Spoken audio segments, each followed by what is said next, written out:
You know, I'm going to give you a history lesson. We got some dumbass motherfuckers floating around this country. Start laughing! And when I do, start.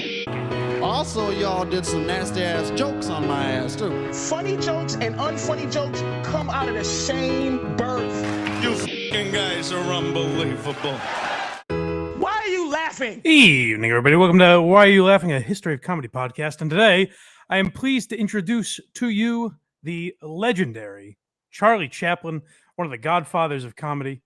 I hope you guys, if you didn't read the title of the episode, I hope you stick around because I feel like some of my favorite episodes of this show are ones I went in, older people that I didn't necessarily know as much about. Particularly, I'm thinking of Lenny Bruce, Three Stooges, and Jackie Gleason are stand out as three of my favorite episodes to do, but some of the least popular. I feel like because people have no connection to them really from, modern times. So they don't really give a fuck. But I genuinely think it's worth listening and learning, even if you're not that interested in the person. But I will say, I've gotten a lot of people reach out to me and say, do a Charlie Chaplin episode. So I hope people are into this one because I think he's a fascinating character. I watched the movie after I did my prep, see if there were any stories I should look into that I missed. And I'll say it wasn't as much of a puff piece, the movie starring Robert Downey Jr. that they made about Charlie Chaplin. It's not so much that they mention everything. And I guess it's kind of on the viewer to be like, what's that now? He did what? Because they move on pretty quickly from some of it. So that's the stuff we'll be looking at most.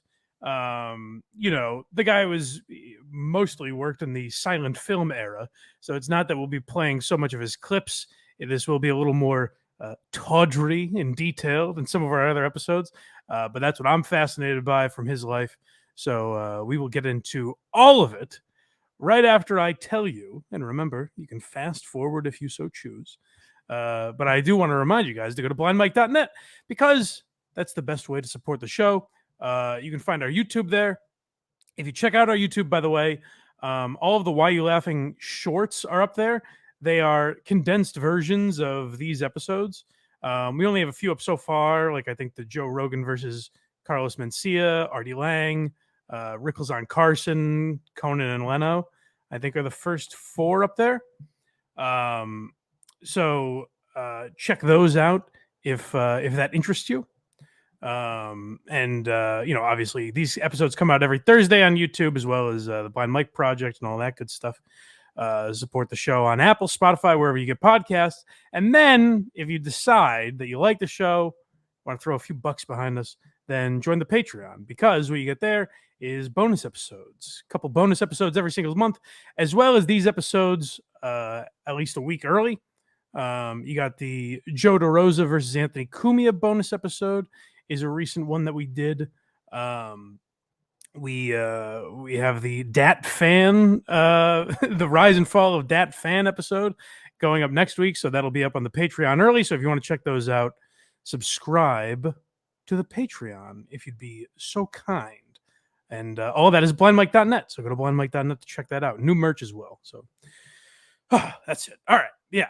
How aware are you of Charlie Chaplin, Craig? I don't know much about him personally, but I think everyone that's to some level knows who he is. I think that's probably the case with a lot of people listening, is that of course you know the name. Of course you know him as one of the forefathers of comedy, I would say, along with the Three Stooges and maybe, Laurel and Hardy and people like that in the very early days. But like a lot, he's a fascinating subject, and I like covering these old guys because they always have grittier origin stories than a lot of the people coming up now.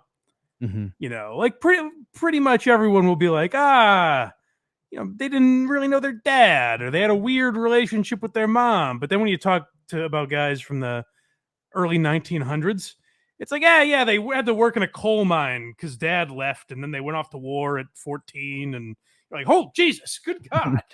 It really does. It gives you perspective on the times we live in now and how much has changed in the last 100 years. So Charlie Chaplin, being born in the late 1800s, dealt with a lot of that life. His parental upbringing was checkered at best, shall we say. So let's start off by hearing a little bit about his dad. By the end of the 19th century, Charles Chaplin Sr. was one of the hottest talents on the British stage. A comic singer, Chaplin Sr.'s star was rising even as he was settling down with his wife and fellow vaudeville star Hannah Chaplin. In 1889, the pair welcomed a child who they named Charlie Chaplin Jr. The young Charlie's life was anything but easy, however. When he was just 1, his father walked out on the family, taking their means of support with him. Hannah and Charlie were plunged into grinding poverty, which Chaplin Sr. did nothing to alleviate. At the height of his fame, Chaplin Sr. was arrested for failing to provide for both Charlie and his other son, Sidney. Drinking was also a serious problem among vaudeville stars in the 1890s, and Charles Chaplin was a booze hound like no other. By the time Charlie was 12, his father was dead, killed by his addiction to the bottle. Yeah, so his family was in entertainment, and that's kind of how he got into it. And it's interesting just to hear, ignorantly, we probably think of, or I know at least I do, if you think of like, vaudeville and Borscht Belt and all that old stuff, it seems so much classier than it is today. And that's almost the ruse. It's the ruse that Cosby pulled on all of us for so long, where it's like, oh, his comedy's clean, so he must be living a clean lifestyle. You don't realize the debauchery that's going on behind the scenes. Yeah. And so that's what was happening with a lot of these vaudeville acts, Charles Chaplin Sr. Being one of them. And they said that it seemed like the father died when Charlie was about 12 years old, I think. And they said it seemed like he would kind of struggle. He'd be conflicted. Like he would want to be part of his kids. He'd have, crisis of conscience where he'd want to be part of his kids' lives and show back up for a minute and then disappear again. So it's definitely a place where Charlie got a lot of his issues, probably to certain commitments later in life. But the mother was no prize either. She had her own bag of issues. Is that our next clip? Yeah, I feel like there's a theme too with people from this era that their family is some sort of touring act of some kind that leads to them. Yeah, that's true too. It's weird. They all get into showbiz because it's Jerry Lewis was like that too, right? Yeah. Where they get into showbiz because they were an 8-year-old that their parents used as a prop in some way.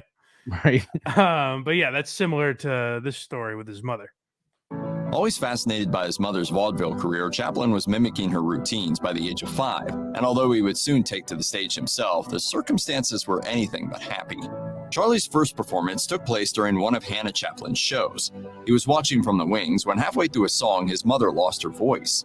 The stage manager panicked and shoved Charlie out. He then proceeded to stun the audience with his own routine. In a kinder world, this moment might have marked the beginning of better times for the Chaplins. Instead, it was the beginning of their nightmare. It quickly became clear that Hannah's vocal issue was merely the first outward sign of her rapidly declining mental health. As she and the children continued on in poverty, Hannah drifted further from reality. Eventually, she was institutionalized, and Charlie and his brother were thrown into a workhouse. Charles Chaplin Sr. was still alive at the time and briefly agreed to take the boys in, but it didn't last. Charlie wound up spending so much of his childhood in the workhouse that he only ever received 6 months worth of schooling.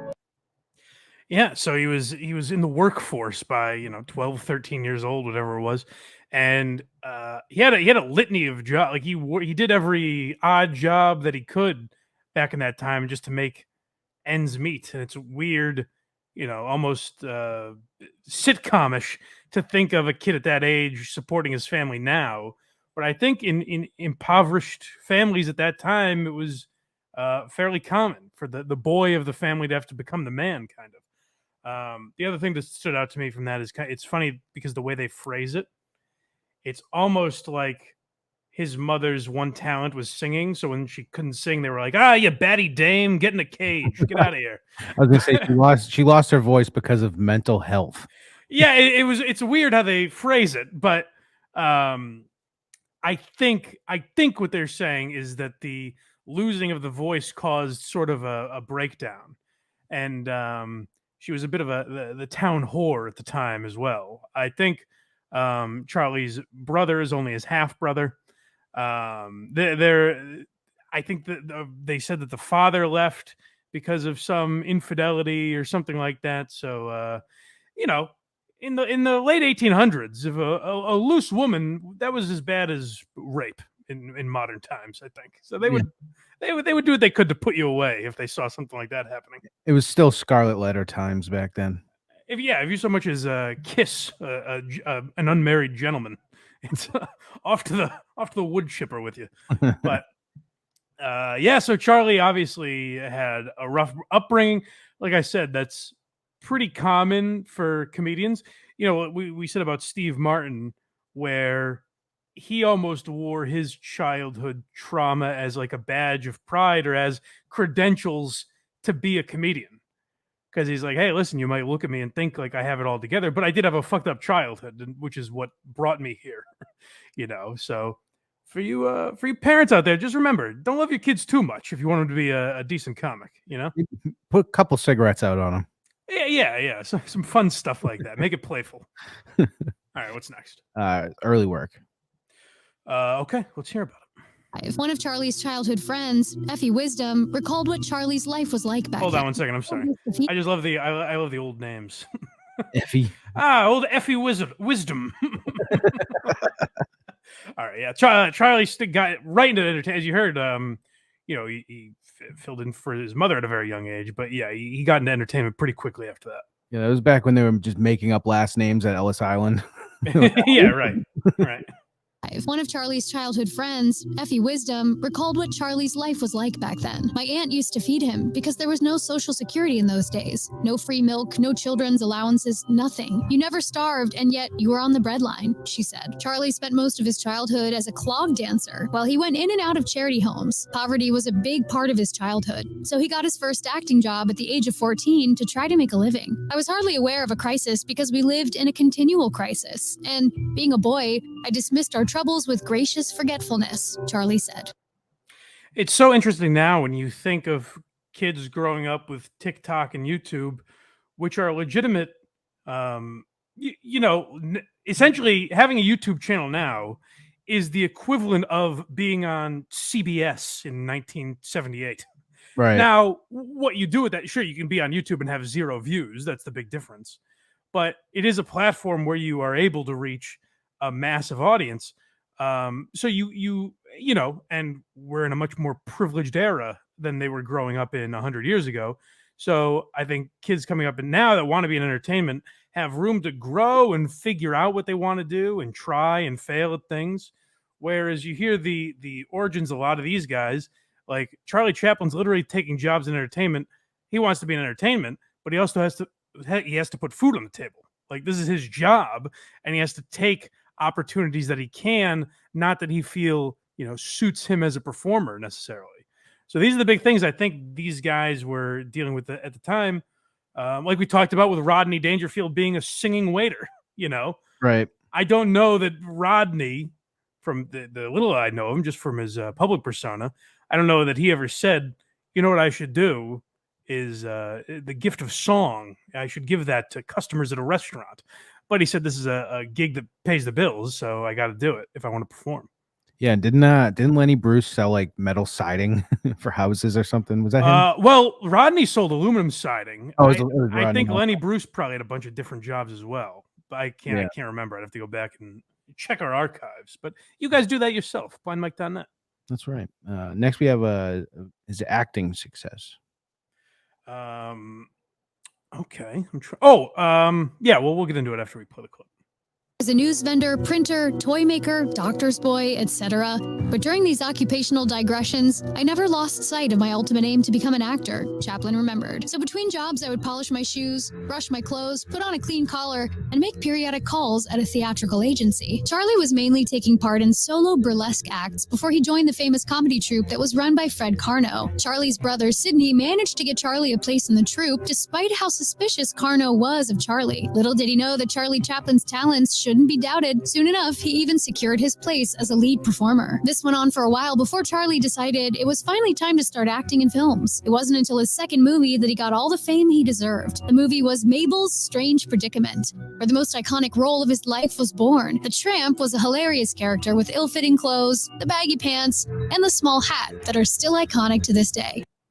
Yeah, so if you know what Charlie Chaplin looks like, if you're familiar with him at all, that's what you know him as, pretty much, as the Tramp. That was his big iconic character. Also, that's what popped in my mind right before he played that, is that in that acting troupe, was it Fred Carno, they said? Mm-hmm.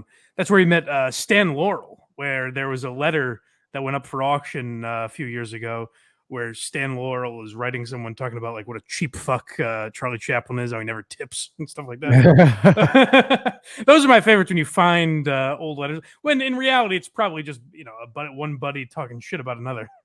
But it is funny to kind of see. Now, also, it's a tremendous breach of privacy that we never should see, but it is fun. Yeah. Plus, he did get absolutely cucked with the mustache.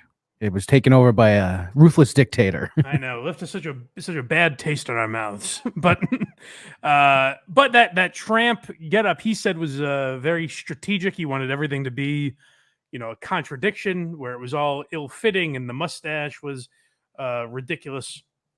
And who knew that the great Führer would say that's not so bad. I like the look. Yeah.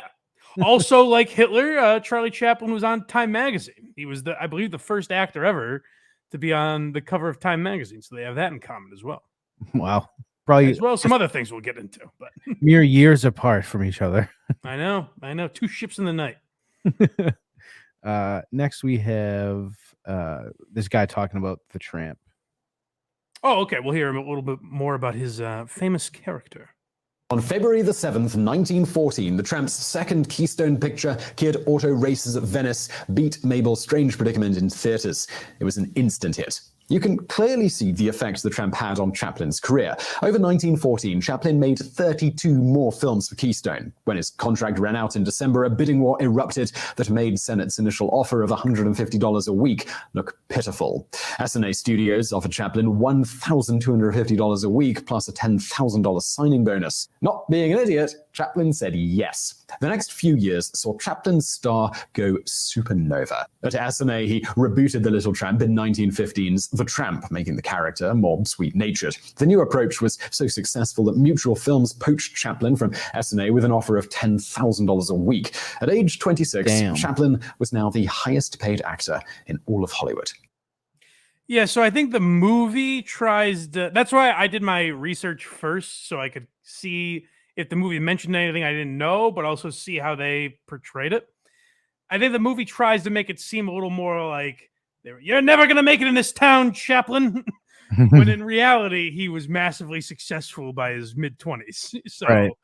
I don't know how... I mean, now the guy started working at 12 years old. So that's still a long time of struggling and scraping by.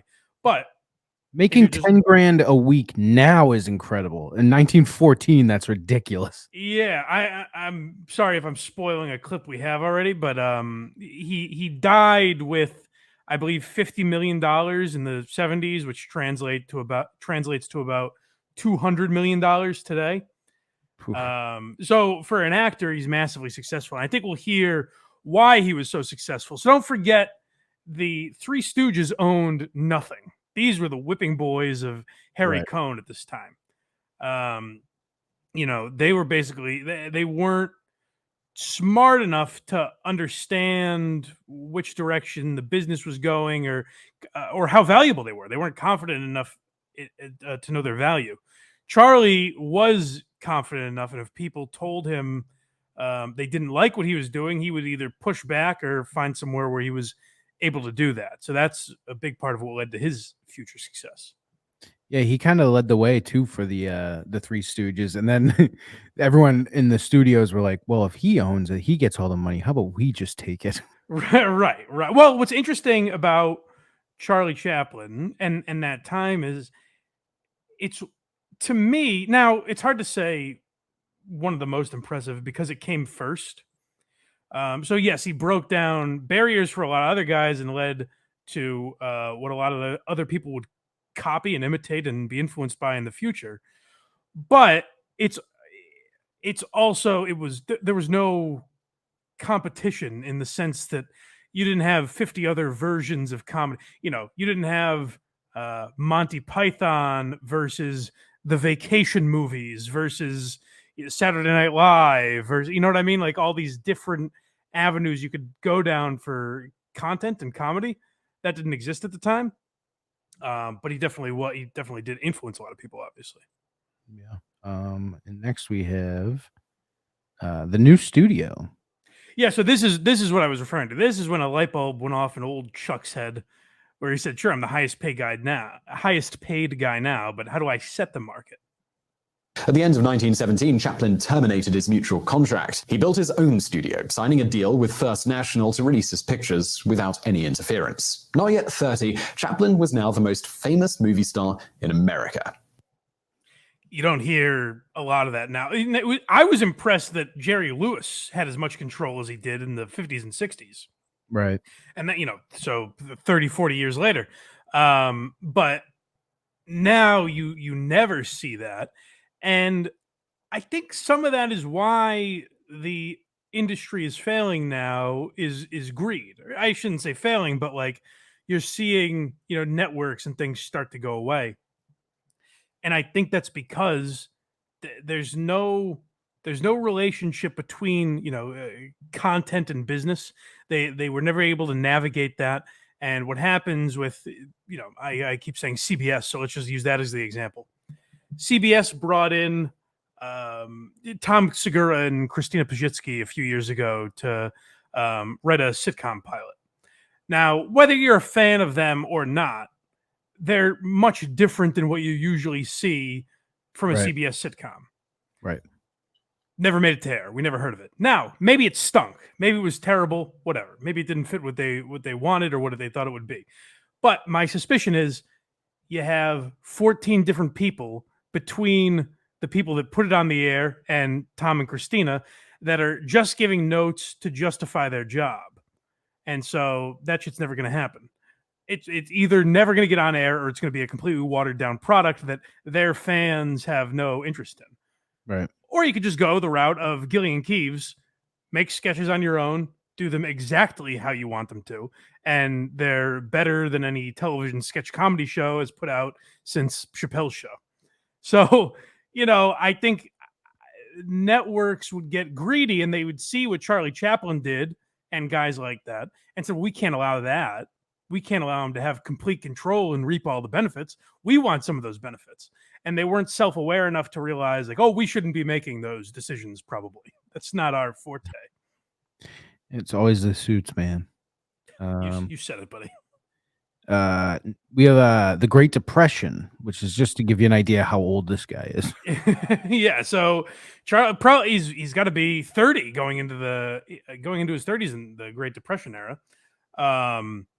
And you probably heard this now through the pandemic and things. Like what booms in a recession? Entertainment is one of those things that really pops because people need a distraction, and Charlie saw some of that. But while the advent of talkies was ruinous for most silent stars, the Great Depression gave Chaplin's work a sudden urgency. For jazz-age audiences, a tramp with a heart of gold was as exotic as superheroes are to us today. For filmgoers in the 1930s, he was the exact tonic they needed. Despite being a silent anachronism when it appeared in 1931, City Lights was a standout success. Not that Chaplin enjoyed the accolade. Seemingly depressed by the way the world and his art form were going, he left the States in 1931 and embarked on a world tour. During this time, the actor met everyone from Albert Einstein to Mahatma Gandhi. But it was what Chaplin witnessed in Europe that concerns us today. The rise of automation and nationalism was fraying the continent at the edges. When Chaplin returned to Hollywood in July of 1932, he was obsessed with doing something about these twin evils. On one level, that meant starting work on Modern Times' 1936 satire of capitalism. On another, it meant leaning towards politics for the first time in his life. And this meant becoming openly sympathetic towards communism. Whoa. Hey, we're getting there, buddy. Slow your roll. Here we go. We're going the Lucille Ball route. We'll get there. Charlie stepped into some hot waters. But And believe me, it's the least of his worries. Should have been communism. But I want to focus on the beginning of that clip first. And if you're not familiar with the term talkies, that is essentially just what we know now as all film and television. Just things that talking was heard, basically non-silent films. And what I found interesting about this, I guess it never really dawned on me. I thought it was just kind of a natural progression. Like, oh, they didn't have the capability of sound back then. I didn't realize that Charlie Chaplin kind of looked at it as, hey, I've got worldwide appeal with these silent films. Most of the world doesn't speak English. And even more of the world, even if they do speak English, is capable of speaking another language. So why would I limit my audience by speaking in any one language? It doesn't make sense to me when I have these silent films and I can entertain the masses. I didn't realize that people looked at talkies or just, talking on film as a fad. And they were like, that's never gonna last. No way. So even like when we sound like idiots, you can play clips from a few years ago of people being like, TikTok's gonna last a week and a half. No chance it sticks around. And, now it's what kids spend most of their time on. That's literally what they were saying about entertainment where the person speaks 100 years ago. No shot that people want to hear someone talk. He does bring up a great point, though. What's that? With the language barriers. I thought that was a really interesting point. That's part of the movie as well, where Robert Downey Jr. says, you're forgetting about 90% of the world that can consume me. But what I find even more interesting than that, more than just appealing to audiences around the globe, to me, it's the talent it takes to convey comedy. Because people will talk about Charlie Chaplin like the way we would talk about Dave Chappelle, Louis C.K., Brian Regan, whoever, where they're getting side-splitting laughter from a guy who never talked. Right. Until later in his career. That's what's unbelievable. Because even you talk about slapstick comedy with the Three Stooges, that's timeless. A properly timed rake to the face will still make you laugh today. But a guy, the one people reference all the time is Sebastian Maniscalco, where it's like, oh, it's so visual that that's probably why I can't appreciate him as much. Like, you got to see his mannerisms. And it's like, oh, that's great. That's an incredible talent that he's able to convey, through nonverbal cues, get you to laugh. But imagine if you took the microphone away from Sebastian Maniscalco. Is he going to mime his Italian mother stirring a sauce? And that's going to be the same laughs? I don't think so. So that's the crazy, difficult thing, It might be funnier, actually, that way. As I'm saying it, I'm not opposed to it, but... I want to try that. Let's bring the old times back, baby. He also did I think, the silent films flicker shows, as I found out in the Green Mile movie. Oh, yes. Well, that's what everyone said. Hey, silent films are here to stay. These kids with their talking motion pictures, that's junk. That's going to last maybe a year and a half. That is such a 30s word, talkies. It doesn't make any sense to me. It's like, how are you communicating that point that they're a fad? You're talking. How do you possibly think that this is a fad? But of course, I didn't grow up in that time, so I'm sure I would have been one of the people like, no chance. You're like, oh, it's all I got. Finally, someone's speaking to me. Next, it's more on communism. Yeah. So, but by the way, just so you know, it's not the communism isn't the controversy I was referring to. It gets worse. Communism makes Charlie seem like a big teddy bear based on some of the other stuff, but it is what got the eye of J. Edgar Hoover and other high-powered types. By the way, speaking of high-powered, another thing we heard in that last clip was that he, brushed elbows with the likes of Albert Einstein and Gandhi. He really rose to a level of fame that transcended comedy at that time. Because again, I'll keep using the Three Stooges as his counterpart of their era. They were viewed as schmucks. They never got any respect. Whereas Charlie really was like one of the, highest powered guys ever. And I think he's an example of what's interesting about today with podcasts and just being so accessible to your fans. It would be very difficult for a guy who we'll hear Charlie talk a little bit at the end. And he himself says, I don't know that I'm a funny guy. I'm able to convey comedy. Whereas that's very difficult now to be, you'd almost have to be someone who's able to be completely off the map and still do their stuff. I'm not saying he's not a funny guy off stage, but like a Dave Attell who just doesn't have a podcast, doesn't have social media, any of that stuff. You have to have such a reputation like a guy like that in order to not be totally too accessible to your fans all the time. But back then you were very capable of being an introverted, curmudgeon that only cares about work and might not be the most pleasant guy to interact with, but still have the reputation as a funny, wacky, silly guy. And only Jerry Lewis is another one. Yep, and only if his controversies ended here. But let's dive. Yeah, you'll no matter your political beliefs, you'll think Jerry or Charlie. Just end it there. That's it. That's controversial enough for us. You're a bad boy enough.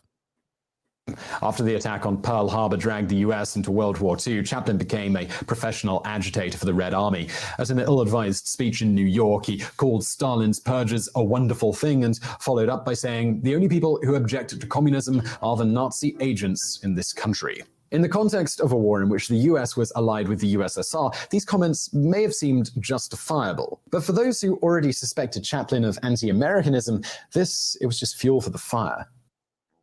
Yeah, so the movie Chaplin made it seem like he was not a communist. Mm-hmm. And the only, there were, I guess, rumors that he was Jewish because his brother was half Jewish. And so there was confusion there. So people would, make those accusations. But the communism thing, like I said, the movie makes it seem like, no big deal.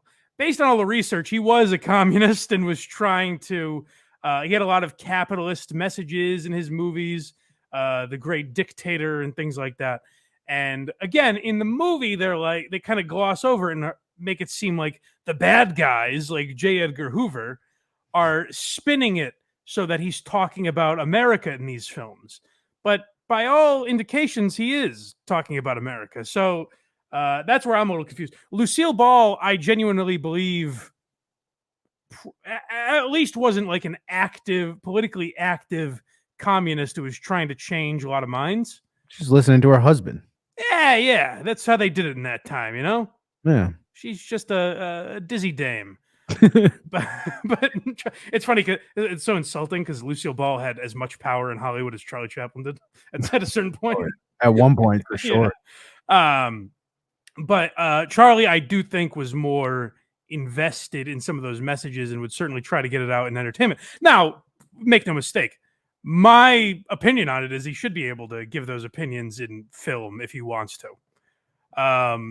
It ruined Dalton Trumbo. I've mentioned Dalton Trumbo a few times in the past. Another very good movie starring Bryan Cranston.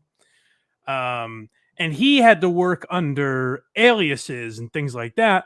And the movie depicts he had this whole system where people would call and ask for, Bob Cobb, and that Bob Cobb would get the writing credit, even though everyone in Hollywood pretty much knew that this was Dalton Trumbo writing these movies.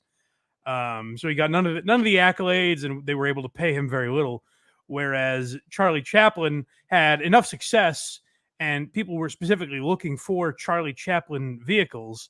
And the Tramp character was so popular and everything that he was able to get away with it a little more, and they couldn't just dismiss him as you believe this communist and run him out of the country. At least not yet. It's also very funny that he's possibly Jewish and Hitler copied his look. Little did old Adolf know.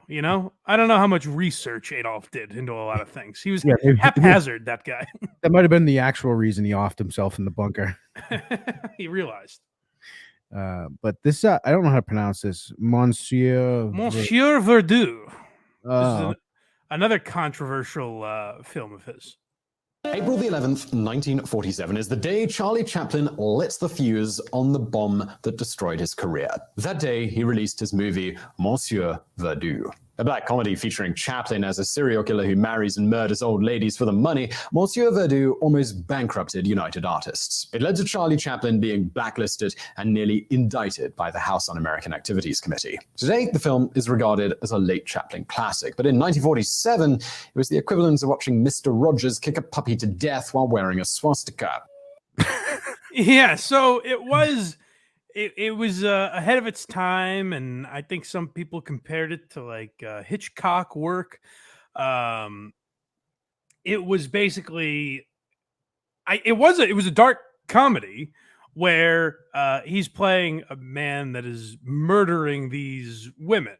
So people were very against it at the time, but I think what really hurt him is the press conference that he held, where again he seemed to be championing a lot of these socialist and communist movements, which again, I don't give a fuck about, but it was a pretty hot button issue, I think, in the 1930s and 40s. I think they took that stuff pretty seriously back then. Yeah, you know what they didn't take seriously? Oh, well, Craig, I'm guessing you're referring to statutory rape. Is yes. that it? Yes, I am. Well, this Charlie Chaplin, he was a man who at the time they referred to as loving the ladies. You know, he loved that sweater meat, or lack thereof, that Charlie Chaplin. Ladies is strong. Yeah, maybe that sweater meat hasn't blossomed yet, but again, in the movie, you know, they have Robert Downey Jr. approach these young girls, and it happens several times throughout the film, and she's like, you know, I'm only 16. And he's like, well, what difference does that make? And then they move on. Now, that's where I'm like, so the movie's, I believe, was released in 1992. Mm-hmm. And that's where I'm like, because you listen to that Chappelle bit when he's talking about R. Kelly, where he says, how old is 15 really? And obviously he's joking, but it's something that he would get canceled for now. Mm-hmm. But in the early 2000s, it was just a funny bit. So I'm left asking myself, like, was it not that creepy what he was doing? Because they made jokes about it. Yeah, back then, definitely not. I'm pretty sure people getting married like at that age and shit. I guess. Well, I mean, instead of me speculating, let's hear about just exactly what old Chuck was doing. After he was asked to describe his ideal woman, he said, I am not exactly in love with her, but she is entirely in love with me. Charlie Chaplin has made it clear that he never trusted women, and he always feared abandonment, which is why he would jump in jealousy every chance he got. Okay, that's not so bad so far. Nice woman. That's all related to his mother. That seems perfectly kosher, as it were. Yeah. Let's see how this next one goes, entitled Younger Girls. Well, all right. Now we might be taking a turn towards that's another in the movie. They're like, oh, Charlie, haven't you ever heard of the term jailbait? And he's like, oh, shut up, you whore. And then they do this. One of the many rumors about him was his preference for the presence of younger girls in his life. Obviously, these went beyond just friendships, as Charlie Chaplin dated many girls that weren't even 18, while he was twice their age, including two of his wives. The biographer Joyce Milton even claimed that Chaplin was the inspiration behind the main character in Vladimir Nabokov's famous book Lolita. Charlie spoke of his love for young girls and how there was something so pure in their slimness, in their slender arms and legs. This had become a pattern for him. He said he liked dewy 15-year-olds and waited until they were 16 before he married them. Then he'd get bored of them and go around chasing new girls.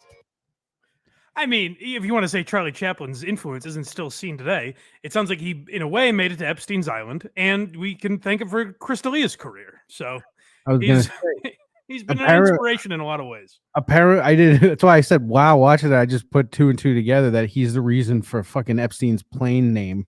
Yes, well, allegedly, anyways. We don't know if that's exactly where that comes from, but yeah, that's such a gross. But again, he's saying this in public. It's a weird shift in history that I think we've changed for the better.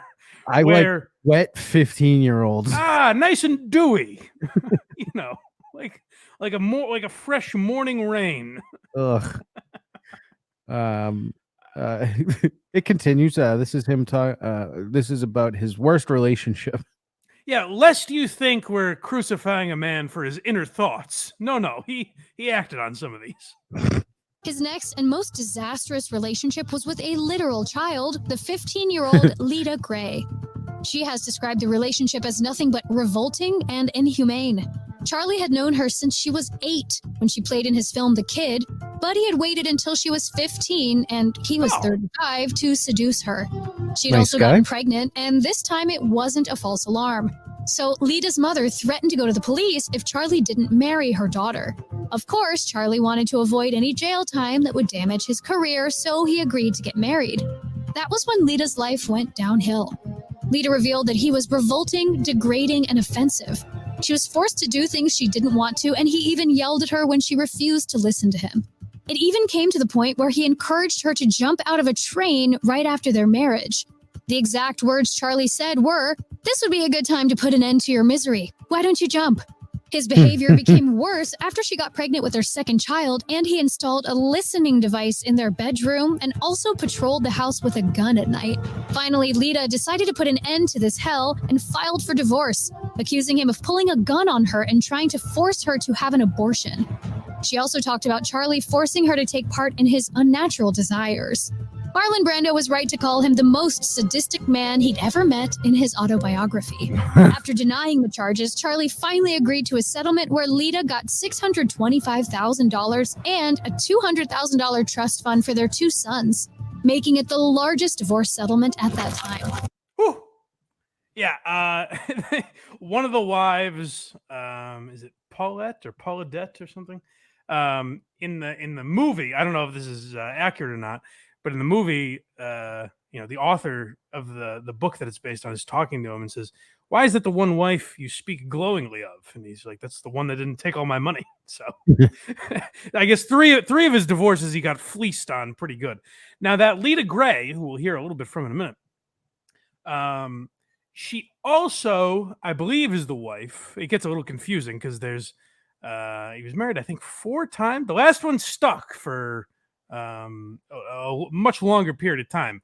But I think the first marriage was 2 years. The next one was like 6 or something. These gals didn't stay around too long because of Charlie's wandering eye, among other things. But one of them, you might notice in that clip, she says, "This pregnancy stuck." It's because they got married. It was kind of a shotgun wedding situation where Charlie was under the impression that she was pregnant, and it turns out she wasn't. Now, Charlie Chaplin maintained that she duped him into getting married. I don't know if that's true. It's possible there was just a miscarriage or something went wrong. I don't know that to be the case that she necessarily lied. But based on his belief of her, I guarantee you he died thinking that it was a lie, no matter how true it was.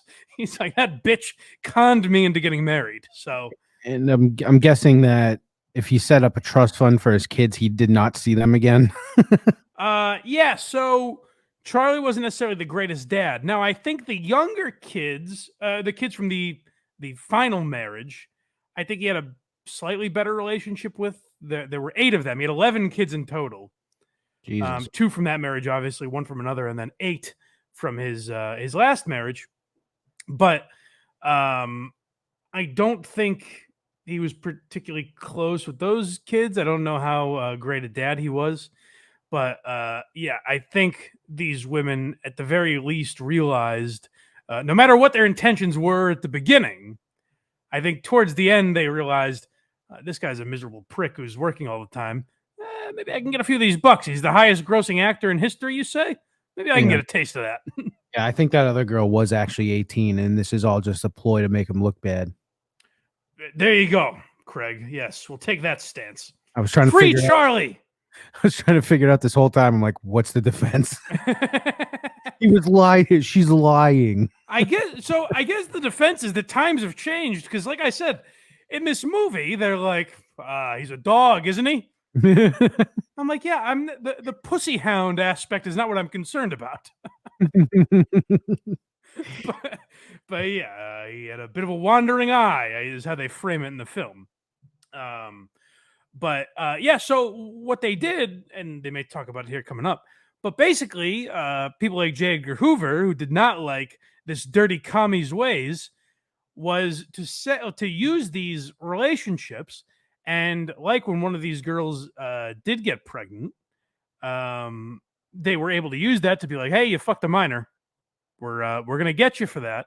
So these things were publicized. Now, I don't know how much the media buried them for various reasons. But like I said, it was out there. So I'm curious how much people did know while Charlie Chaplin was in the public eye. Like I said, I bet everyone knew, but no one really gave a shit. Yeah. And it's not like today where, every comment on a Charlie Chaplin film is going to be like, you fucking pedophile, kid toucher. This next one is about the shooting. Oh yeah, this is he lived a wacky life. That's how I explain Jerry Sandusky. I mean, this guy, talk about a comedy of errors. A murderous pedophile. What a wacky fella. No murder.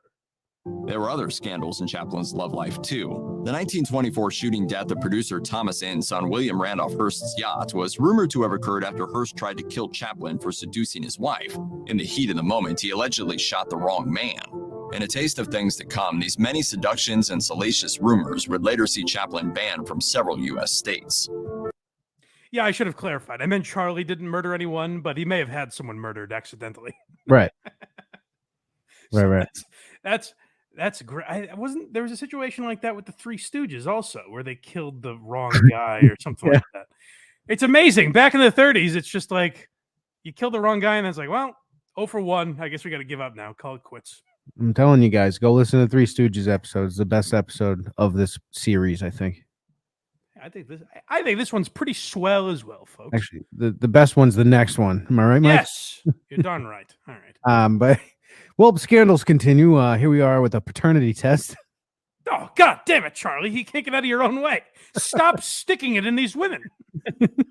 In 1944, Charlie Chaplin's personal life again exploded in a mess of seedy allegations, this time for supposedly impregnating and dumping actress Joan Barry. Previously, this kind of thing would have stayed in the tabloids, but emboldened by rising anti-communist feeling in America, the establishment pounced. Chaplin was arrested for immoral purposes under the Mann Act, having allegedly taken Barry across state lines before seducing her. He was eventually acquitted, but the establishment was gunning for his blood.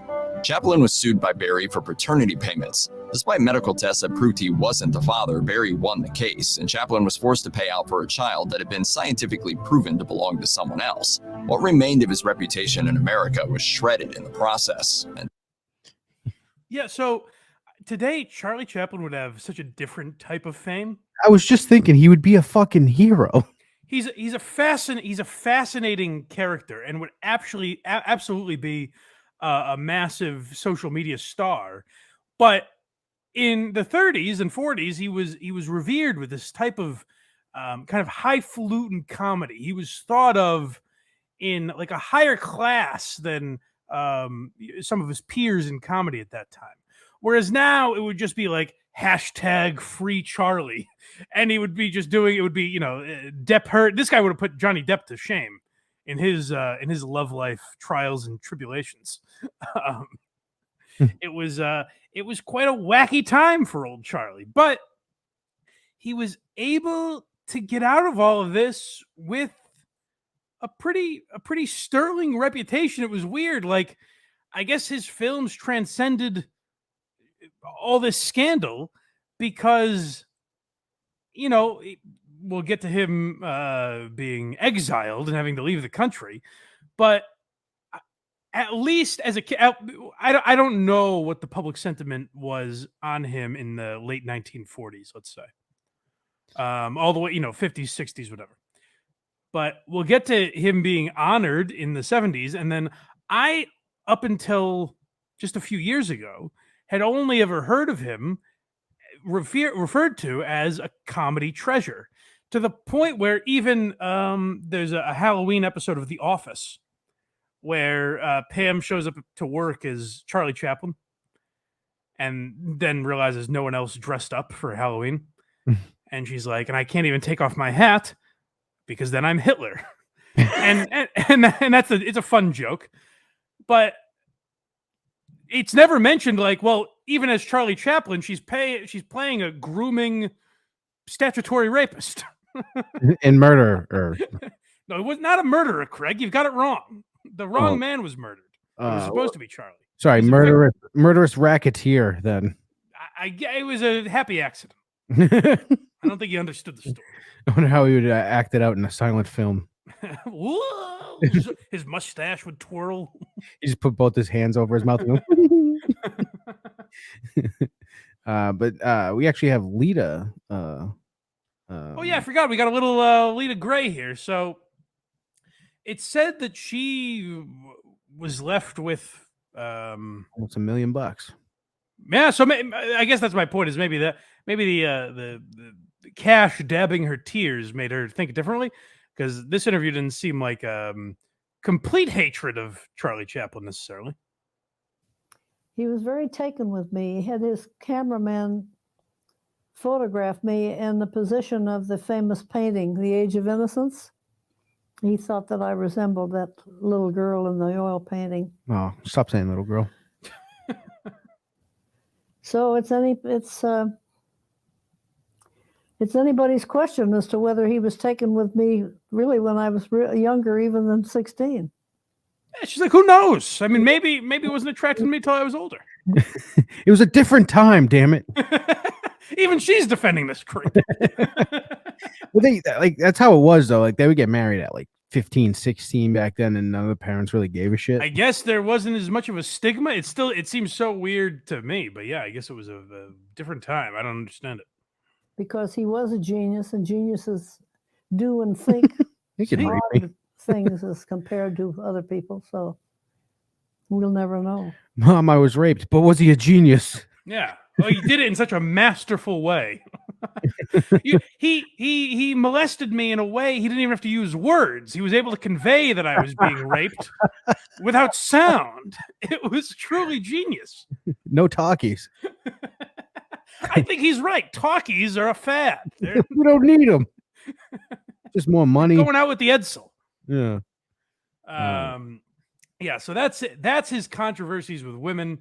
His work was able to exceed my diagnosis. Dr. Geary's diagnosis of this is that people just didn't care as much about women in the 30s and 40s. That seems to be the open and shut verdict here. For sure. Like I'm stunned that on the Titanic it was women and children first and not men and children. Right. Being back in that time period. Are there any geniuses on board? There's a guy grabbing some chick's ass right here. More on communism by this bald guy with glasses. Okay, so this is where, like I said, no one cared that Charlie was having his way with all these ladies, but people like J. Edgar Hoover and the powers that be were able to use it to their advantage. So he took a trip out of the country, and then when he was on his way back, they said, "Not so fast, Chucky." As Cold War paranoia grew, questions were raised in the press about Chaplin's failure to become a US citizen. Many wanted to see the comedic genius deported, including a congressman from Mississippi who declared in June 1947, "His very life in Hollywood is detrimental to the moral fabric of America. If he is deported, his loathsome pictures can be kept from before the eyes of the American youth. He should be deported and gotten rid of at once." The final straw, it came when Charlie and his family were in London for the premiere of his latest film, Limelight. When he was crossing the Atlantic on his way to Europe, US Attorney General James McGranary revoked Chaplin's re-entry permit. McGranary stated that if Chaplin wanted to return to the US, he must agree to an interview concerning his political views and his personal life. Chaplin had had enough of McCarthyism. Privately, he had remarked, "Whether I re-enter that unhappy country or not was of little consequence to me. I would like to have told them that the sooner I was rid of that hate-beleaguered atmosphere, the better, that I was fed up of America's insults and moral pomposity." The political stuff is wild to me. A, because molesting everyone all over town, no one's there. But more so because we make jokes now when you talk about like censorship on different platforms and public opinion and people going after you on social media and all that. the joke is made, particularly about like the right being dealing with that sort of stuff, dealing with being silenced and things like that. But it's nothing compared to what was going on back then, where literally they're like, "Oh, you never got your citizenship? You must be a communist." And then my answer to that would be like, "Who cares if I am?" It's like, well, we care, buddy, and you're not getting back in the country. So pound sand. Who cares if you're a national treasure? It'd be nice if we could still do that to commies. That'd be sweet. Well, that's my point, Craig. That's the slippery slope. You start doing it to them, then they do it to you right wingers. Can you imagine being like, yeah, your political views don't align with mine. You can't come in this country. One day Ben Shapiro just can't fly back into the States. Yeah, this is a travesty. So I mean, it's pretty wild. Like I said, we talk about being the victims of different kinds of censorship, but it's nothing compared to what these guys dealt with back in the day, whether it's Lenny Bruce being arrested or people like Lucille Ball and Charlie Chaplin dealing with, losing their citizen. Well, Charlie Chaplin wasn't a citizen, but you know what I mean. Losing their residency here and their ability to work here because of your speculative political beliefs. He wasn't even necessarily open about it as much as he may have insinuated it. It's also crazy too because he had 11 anchor babies. He still wasn't allowed. No, not yet, Craig, because he's not off to Switzerland. Oh, right. Yes. But this next clip is actually him speaking in America, his first time back. Yeah, so I'll just give you a little. That's where he had to flee to Switzerland because he wasn't allowed back in the country, essentially, and was basically exiled or couldn't get his visa renewed. Is essentially what it boiled down to. Because, like I said, he wasn't a citizen. So he found a new life in Switzerland. He was still creating things out there. And writing and things like that, but this marriage took. Now I don't know. Maybe his libido was down by the time he was, by the time he hit his 50s. 30 didn't seem so old to him. Maybe, who knows? But yes, all of his wives were very young when they met. That's again the weird thing about the movie is like a girl that he meets is like. Oh, I'm 21, way too old for you. And it's like everyone's just joking about it. What's going on? They just laugh.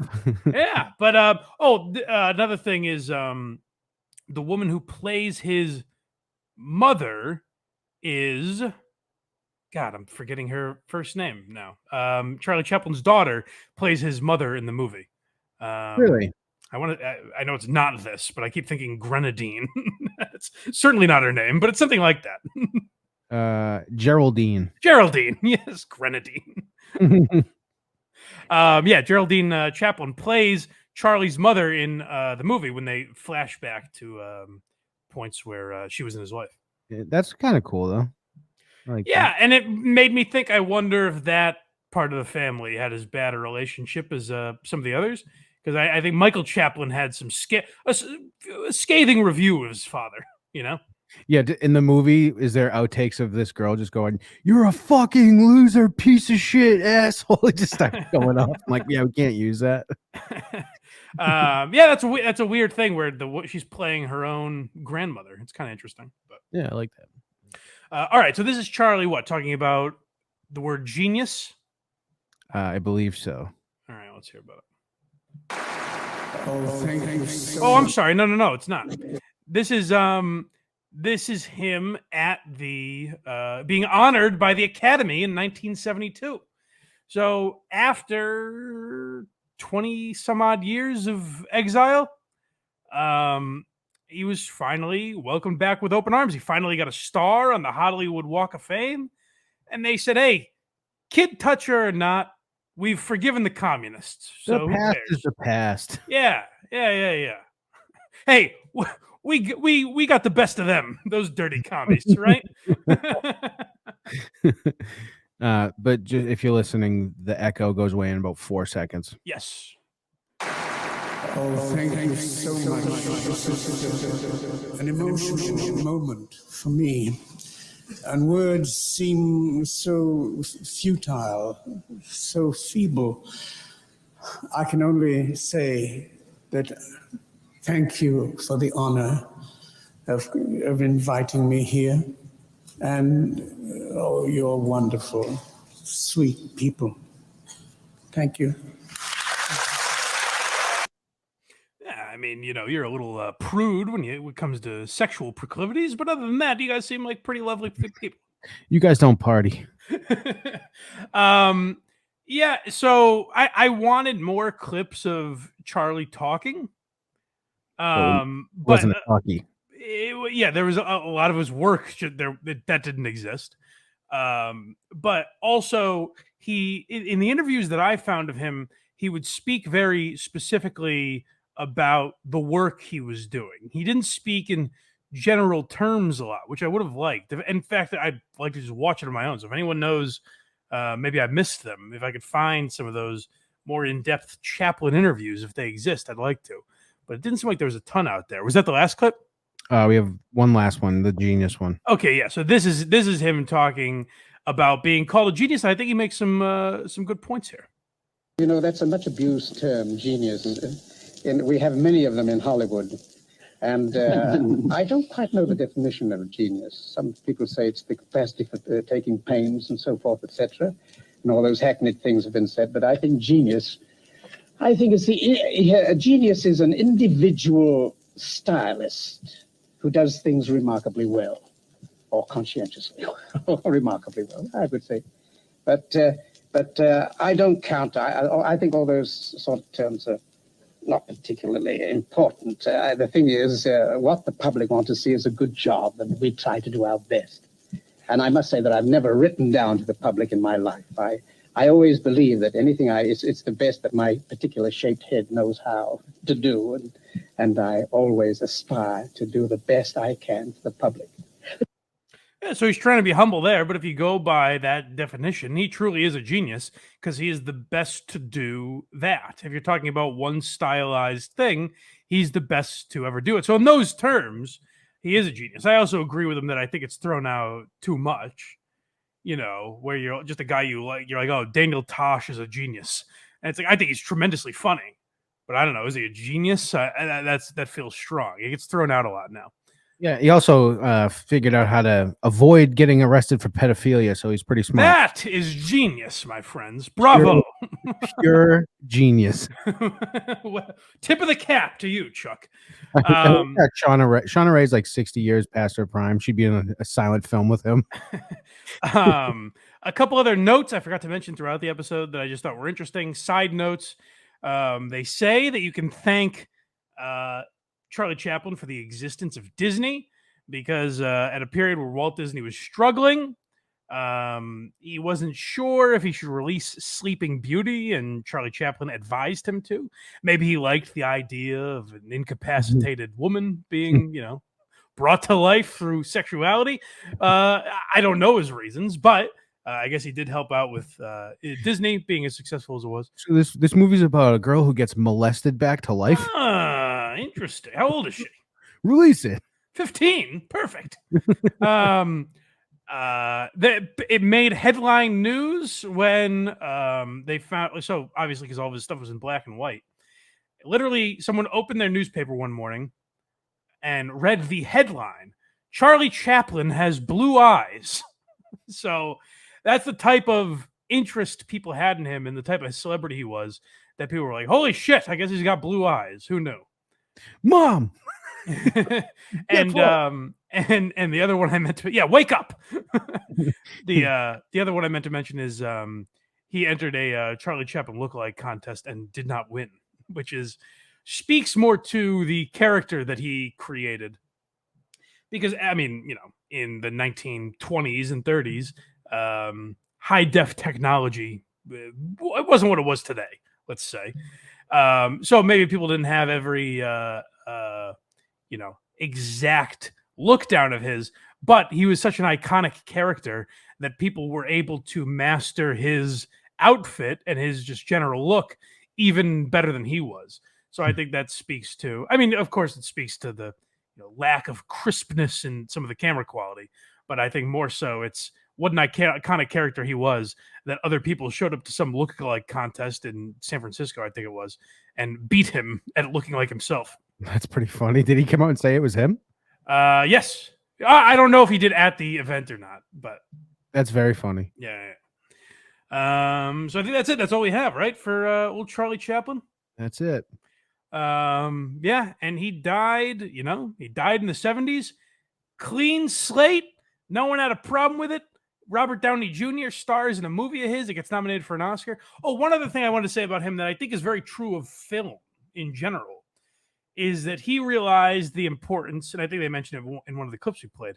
He realized the importance of music in film, where you can have like a great script and everything, but sometimes with a garbage soundtrack or a soundtrack that doesn't match what the tone of the movie should be or doesn't make you feel exactly what you should be feeling, then the movie is nothing. And Charlie Chaplin was the guy who realized that, so he gets a lot of credit for his composing work as well. That's right. But yeah, the guy made it out scot-free. You gotta tip your cap, Guys like Chris D'Elia must look at him and think, if only I could be a legend if I just lived in the same time that Charlie Chaplin did. Charlie just didn't have to deal with Snapchat. Yeah, try that, Charlie. I mean, you wouldn't know that you could screen record. All right. So yeah, hope you guys enjoyed this episode. To those of you that stuck through and are listening right now, tell the folks that if they skip episodes like this, basically anywhere we dive back into the black and white era, they're worth going back to check out. I think they're very interesting. I think these are some of the most fascinating characters. By far, they always have some sort of crazy scandal, but no one gave a shit. I'll tell you why, because you don't have, social media and things like that. And I don't even say this in a negative way. Like we just made the joke about Chris D'Elia. These things do police humanity in a weird way. Right. Where it's like, there are certain things now you'll never get away with. Whereas in 1920, let's roll the dice, baby. Who cares? No one's looking.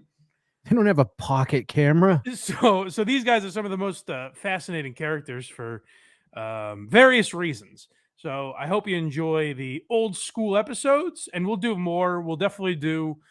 People have asked for Laurel and Hardy and Abbott and Costello and the Marx Brothers. So we'll definitely do those at some point as well.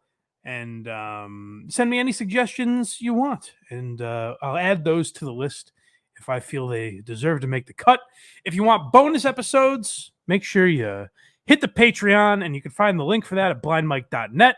Blindmike.net is also where you can find all the free links to the show, Apple, Spotify, and what have you. Subscribe to the YouTube. YouTube's been cooking the last few months, so let's keep that going, if you wouldn't mind. Tap that bell for notifications. In fact, if you're watching right now, it means you like this program, obviously. You made it through the whole episode. So why not just subscribe and tap the notification bell? Then whenever we go live, whenever we have episodes dropping, whenever we have shorts go up, all that good stuff. You can also check out Very Good Show. If believe me, if you like some of the sexual proclivities of Charlie Chaplin, then check out the debauchery that goes on Very Good Show. Go to verygoodshow.org and listen to the show for free. And then if you like it, subscribe to the Patreon. Support the boys. How's that Try sound? it out. Give it a go. See what you do with it. I don't fucking Anything else we should let the people know before we get out of here? That we Let's not spend all day on it. We appreciate them greatly. I appreciate you greatly. Now we'll talk to you guys next time on Why Are You Laughing? Zip it up and zip it out.